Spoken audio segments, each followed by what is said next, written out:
I know that the Middle East, I think there are two countries in the Middle East with the highest number of deaths when it comes to OFWs.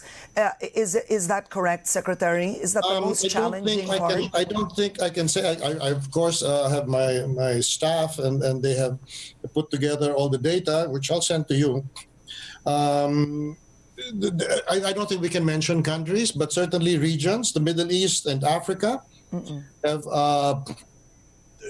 3,000 of our confirmed cases are from there, and that's the highest, Middle East and Africa. Yeah. The Americas, 373, Asia and the Pacific, 492, Europe, 305. Okay. Grand total of, well. All right. What are the challenges in repatriating our OFW, Secretary? The challenges are this. One is my policy is to bring them home as fast as I can, because I just also have to rely on my own feelings as how would I feel if I was stuck out there and I no longer had a job. So that's me. At the same time, there's the other side. It's the reception here. And my colleagues in the cabinet have pleaded with me, is that, my God, you're bringing in so many so fast.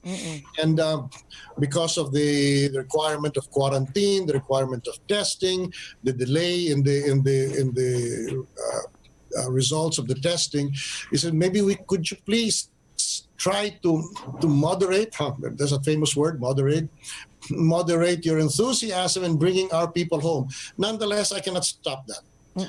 So what they did was the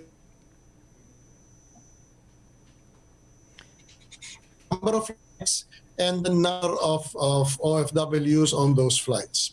Okay. In many countries, there are lockdowns also. It's not just they want our planes to go in, nor their planes to go out.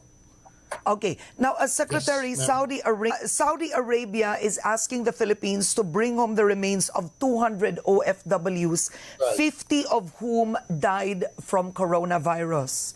Right? Do you have a timetable for this, Secretary? Because this may not be easy with 200 remains. One is I met with the Saudi ambassador, and there was a fear going around that they would dispose of the bodies, and he said, no, we don't do that. We're a Muslim country. We don't just cremate. In fact, we do not cremate. And so I can assure you the bodies are all intact, and we are ready to help you bring them home.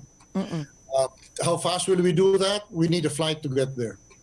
We're getting a cargo flight even as we speak. Okay. So, yeah. Secretary, it's right to say by this week, the 200 remains will be back in the Philippines.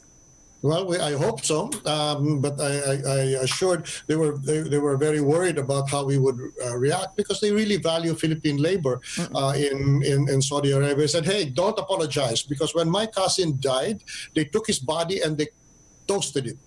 Just like that, without even saying hello to us. So I said, you guys are still way ahead in the decency ranking. So, okay, would there be a different protocol with the 50 who died with coronavirus? Yes, I'm afraid they'll be cremated.